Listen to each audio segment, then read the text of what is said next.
So I want to talk about one of those clips we just saw. So in the scene, we see Johnny Viti bound, gagged in a crypt, being doused with water by Sofia Falcone. So Michael, how was that for you to film?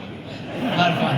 A lot of fun. That was actually the first scene that we shot post-strike, right? It was the first thing we were back. So that hung over me like a dark cloud for the entirety of the strike, and I was just like, oh my God, I have this scene I have to shoot. And as excited as I was to do it with her, it really did.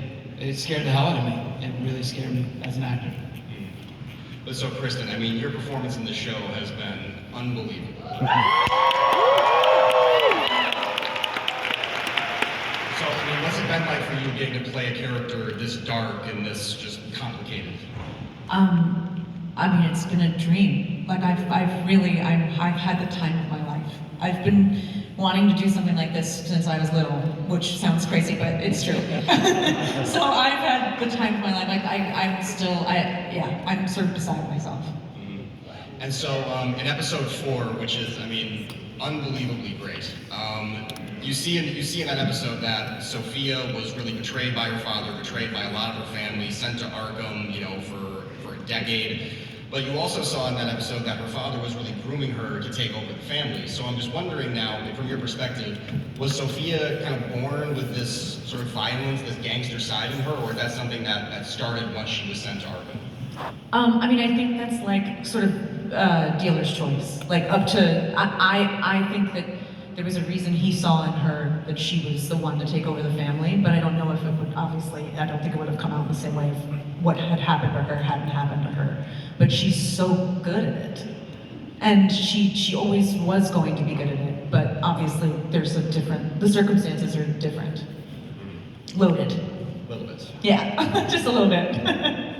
And then for Colin, I mean, kind of the same question. The more I watch the show with your character, it reminds me of that great line at the opening of The Departed where Jack Nicholson says, I don't want to be a product of my environment. I want my environment to be a product of me. And there's that great scene with you and Deirdre's character in the first episode where she says, you know, you killed Alberto Falcone because it was instinctual. It was something you wanted to do.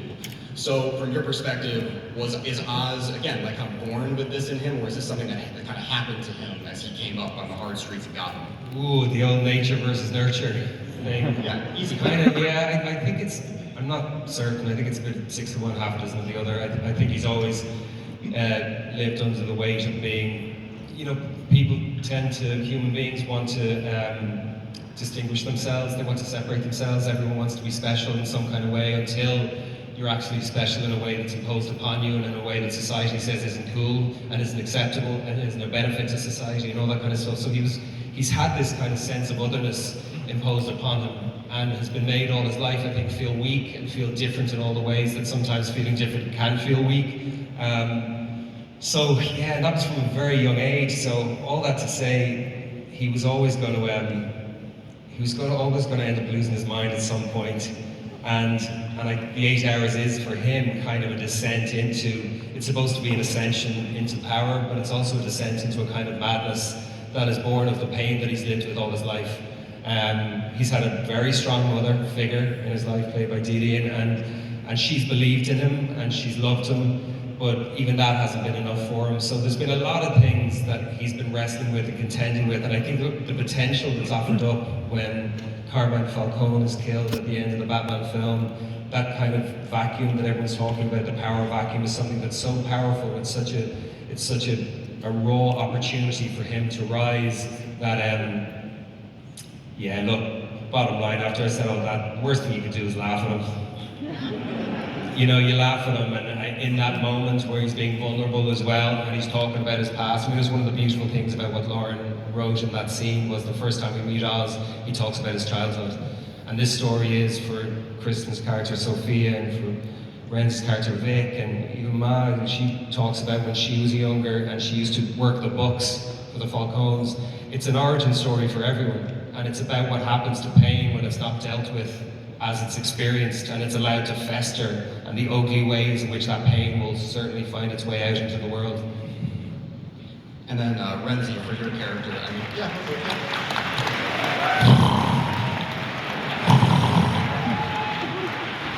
No, but Rhenzy, for your character, I mean, you start off in the show, I mean, ultimately you're one of the few innocent people we kind of get to see in the beginning here, but then as it goes on, you make some choices that kind of send you down the same kind of path that Oz is on. So, I mean, at the end of episode 3, when your character makes that decision to not run off with his girlfriend, to come back and be with Oz, I mean, talk to us about that. Like, what do you think was going through his mind when he made that decision to come back and save Oz's life?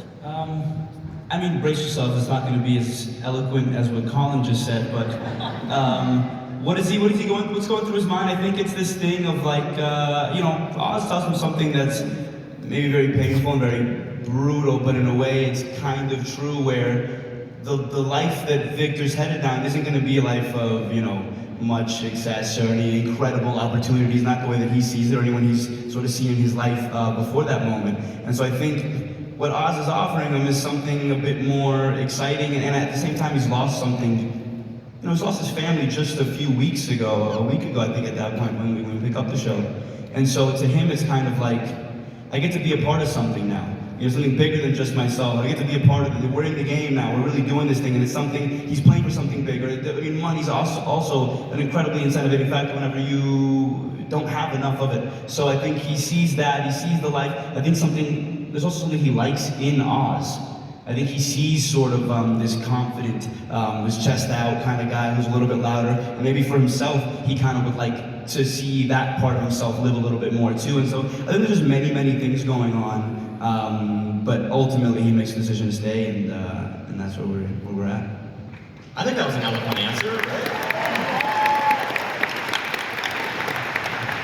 That's Rhenzy, you mentioned family, and that's something I want to talk to you about as well. I mean, since your character has lost so much going into the show, do you think he sees Oz as kind of a father figure, a brother, a cool uncle? I mean, like, how do you think he views? Yeah, it's an interesting one. That I don't think he's necessarily, put it into words or given it so much thought. I think at this point he's only just starting to sort of understand this kind of opportunity in front of him, and how he really just wants to be helpful and not be this sort of weight down on the team as a whole. And so I think that coming into it, it does start to, that kind of relationship does start to grow, right? Like in this episode and in the coming ones, this sort of inspiring figure in a way that Oz is to him. I mean, Oz kind of cares about him, and at least that's what Victor feels. This guy cares about me, and he kind of treats me different to the other guys in the crew. I know more stuff, and it feels this connection that I think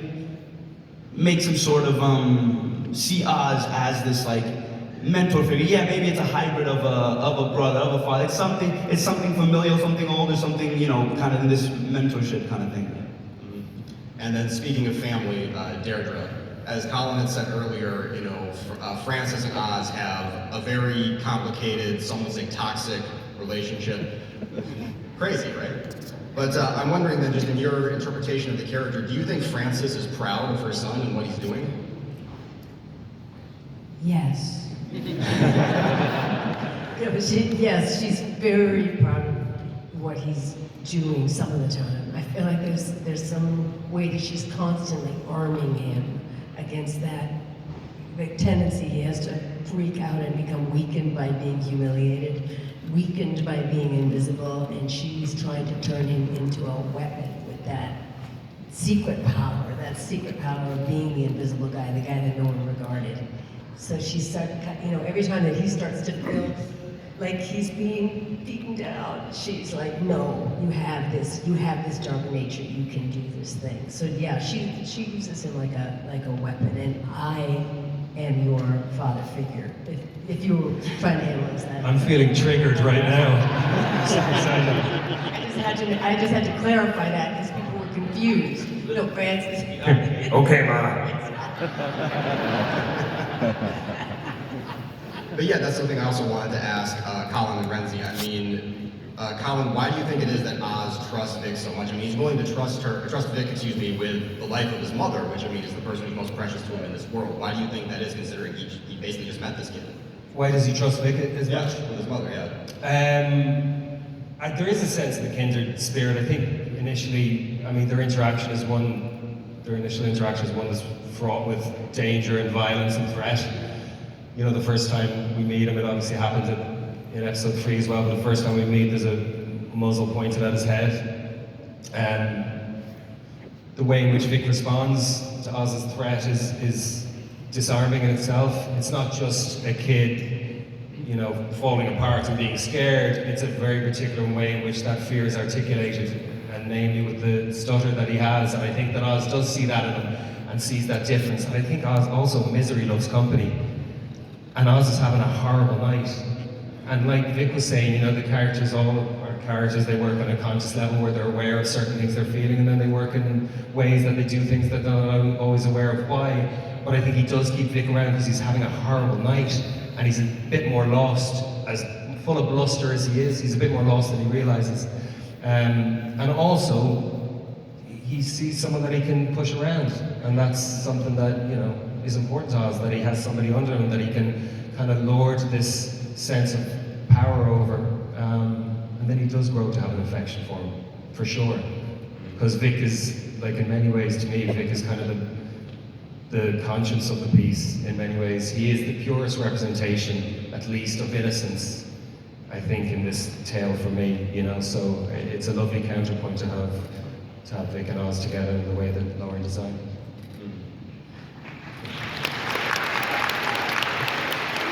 And then just, speaking of power, I think a really cool thing about this show is most of the characters are working to either build or rebuild their power in Gotham City. And so for whoever wants to take this one, I mean, where do you think your character stands in that? What kind of power are they looking to take, or what are they looking to rebuild over the course of the season? Cristin, maybe if you want to start? Yeah. Oh. Yeah. Okay. Well, I think that she wants to win. She wants power because she believes that she deserves it, and she believes it might be the only thing that makes up for what happened. And I think that that's sort of why most people seek power. You know, I think that's like what's so special about seeing these people, like sort of to piggyback on what you said, like it's like pain that has nowhere to go. And so like if I can't have love, if I can't have this, I want absolutely unmitigated power. And I think, yeah, it makes for like a delightful, we're all gunning for it. Yeah, does that answer it? Yeah. It's so intense to hear your voice echoed back. It's like you're in a complete hell. Yeah, sorry. So, you go now.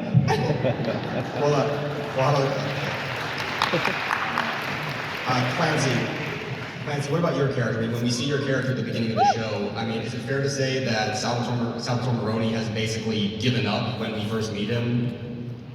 Oh no. No. He's just biding his time. He's biding his time. He doesn't trust Oz. He's not worried. You'll see. He's excited that the Falcone family, his rebel family, is falling apart. But he's very self-possessed, old Sal, until he's not. And then, yeah, you'll see. I can't tell you what's going to happen. I don't know what to say. I can't tell you. You didn't see anything. So, you know, just watch the show. You'll see. He's not giving up anything.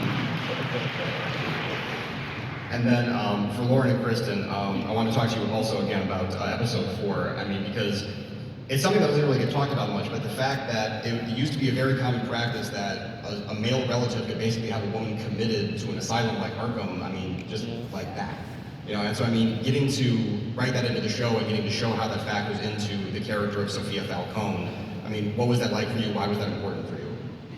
Well, it's a real bummer that to say the least, to so many women. That's putting it very lightly. I was inspired by Rosemary Kennedy's story. You know, she's deemed the forgotten or hidden Kennedy daughter, and she came from a very well-to-do family, of course, a very renowned family. And in her 20s, her father put her in an institution, and she was given a lobotomy. And we don't know what her story was. And so for me, in digging deeper into these characters and trying to put my own spin on things and thinking about a character like Sophia and bringing her into the world and what would make her very interesting and dynamic and sort of, you know, a character that I wished I had when I was younger. I wanted to relate her to something that felt very real, and so I did think about Rosemary Kennedy and thought, what would it be like if I could have my version of Sophia come out of Arkham State Hospital, but she was innocent?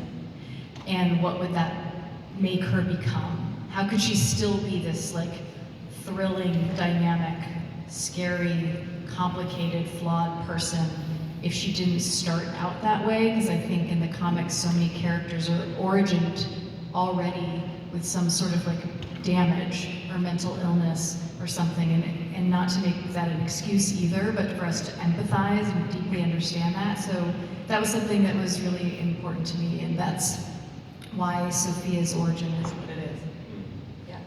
And then for Cristin, I mean, getting to play that where you really see Sophia be stripped of just absolutely everything, kind of her descent into madness. I mean, you said you wanted to play a character like this. I mean, is this what you were looking forward to when you were a kid?